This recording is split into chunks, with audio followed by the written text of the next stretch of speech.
আমি মোহাম্মদ লুৎফর রহমান। আমি এসেছি নির্লজ্জ টিভি থেকে। এখানে আমরা শুনেছি যে বাংলাদেশের সব থেকে বড় ব্যবসায়ী মানে একজন কাপড় ব্লগার। আপনারা হয়তো এতক্ষণে বুঝতেই পেরেছেন যে আমরা তাদের বাড়ির পাশে আছি। এখন আমরা তাদের ইন্টারভিউ নিতে যাচ্ছি। এতক্ষণে তারা অনেক টিকটকারকে ছাড়িয়ে এখন বাংলাদেশের সব থেকে উপরে উঠে এসেছে এবং অনেক টাকার মালিকও হয়ে গেছে। এই জন্য আমরা তাদের ইন্টারভিউ নিতে যাচ্ছি। এখন আমরা তাদের বাড়ির পাশে আছি। এখন আমরা তাদের বাড়ি যাবো এবং তাদের ইন্টারভিউ কালেক্ট করব। এখন আমরা তাদের ইন্টারভিউ নিয়ে দেখবো যে তারা কিভাবে এত সফলতা অর্জন করেছে এবং এর পিছনে কি কাহিনী আছে সেগুলো জানার চেষ্টা করব এবং আপনাদের মাঝে শেয়ার করার চেষ্টা করব।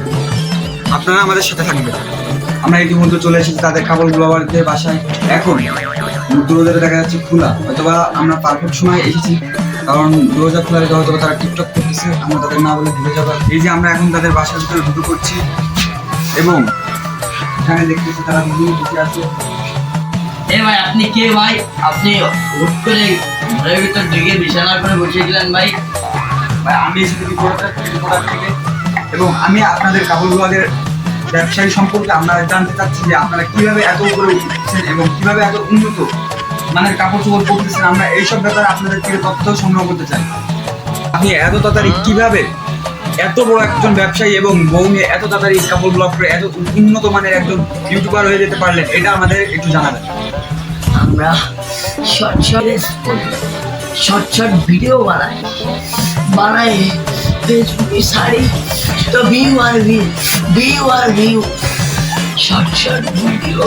কি যে এখন এত বড় বাংলাদেশের মধ্যে সব থেকে বড় প্রতিবন্ধী টিকটকার হয়ে এখন আপনি পৃথিবীর সব থেকে বড় টিকটকার হয়ে গেছেন এবং কাপড় শুরু করেছেন। এই পিছনে যে কারণটা আমি এটা জানতে চাচ্ছি। আপনি আমি আমার বউকে দিয়ে শর্ট ভিডিও বানাই, শর্ট রিলস পড়াই, শর্ট রিলস বানাই, শর্ট ভিডিও বানাই। আমি আমার বউকে দিয়ে ভিডিও বানাই, সেই ভিডিও ছাড়ি টিকটক, ফেসবুক, ইউটিউবে। আজকে আমি আমার বড় কারণে আজকে এত করে আমি জানেন না আজ শর্ট ভিডিও আপনারা হয়তো এখন দেখতেই পাচ্ছেন যে আমাদের ভাবির কি সুন্দর ড্রেস আপ এবং কি সুন্দর মেকআপ এবং তাকে দেখে হয়তো অনেক ছেলে ক্রাশ খেয়েছে এবং এনাকে দিয়ে তার প্রথম টিকটক জীবনযাত্রা প্রতিবন্ধী জীবন শুরু হয়েছে এবং সে এখন বাংলাদেশের সব থেকে বড় প্রতিবন্ধী হয়ে ওটা সফলতায় অর্জন করেছে এবং এখন বর্তমান পৃথিবীর সব থেকে বড় বউ ব্যবসা।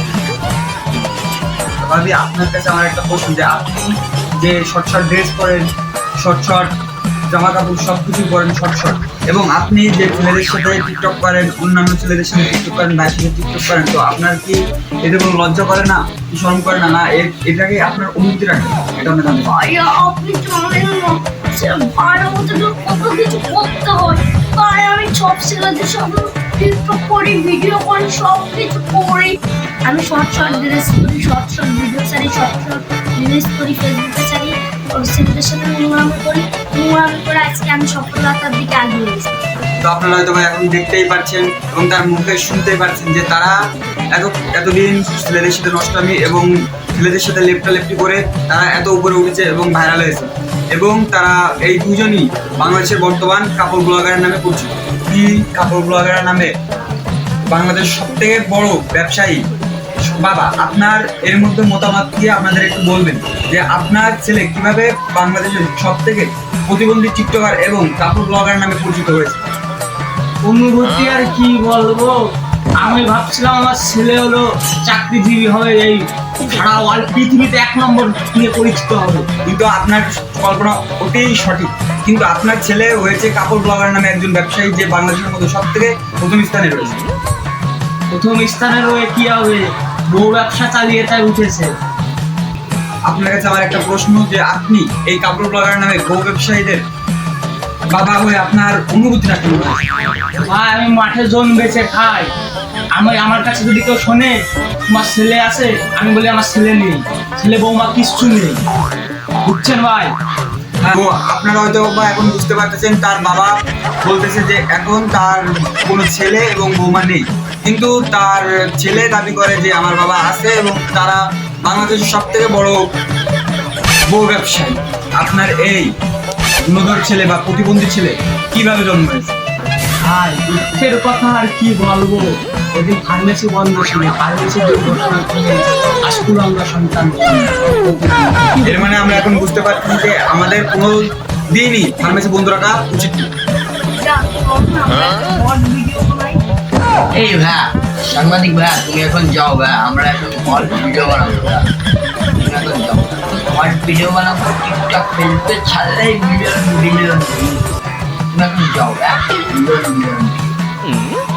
তো আপনারা ইতিমধ্যে দেখতে পাচ্ছেন যে আমরা যে দুজন কাপল ব্লগারদের ইন্টারভিউ নিতে এসেছিলাম, তো এখন তারা ভিডিও বানাবে এবং আপনারা হয়তো এতক্ষণে বুঝতেই পারতেছেন যে তাদের এই সফলতার পাশে আছে অনেক রকমের নকশা। এখন তার বাবা বলেছে তার জন্ম হয়েছে ফার্মেসি দুর্ঘটনার কারণে। তো ইতিমধ্যে আপনারা দেখতে পারলেন সে আমাকে বাইরে যেতে বলতেছে এবং তারা এই কাপড় ব্লগ করে পুরো বাংলাদেশের ভিতর 1 নম্বর কাপড় ব্লগার নামে বা বউ ব্যবসায়ী নামে পরিচিত, 1 নম্বর পরিচিত এবং তারা বউ ব্যবসায়ী নামে পরিচিত এবং তারা হঠাৎ ভিডিও করে এবং পুরো বাংলাদেশের মধ্যে অনেক ভিউজ কামায়।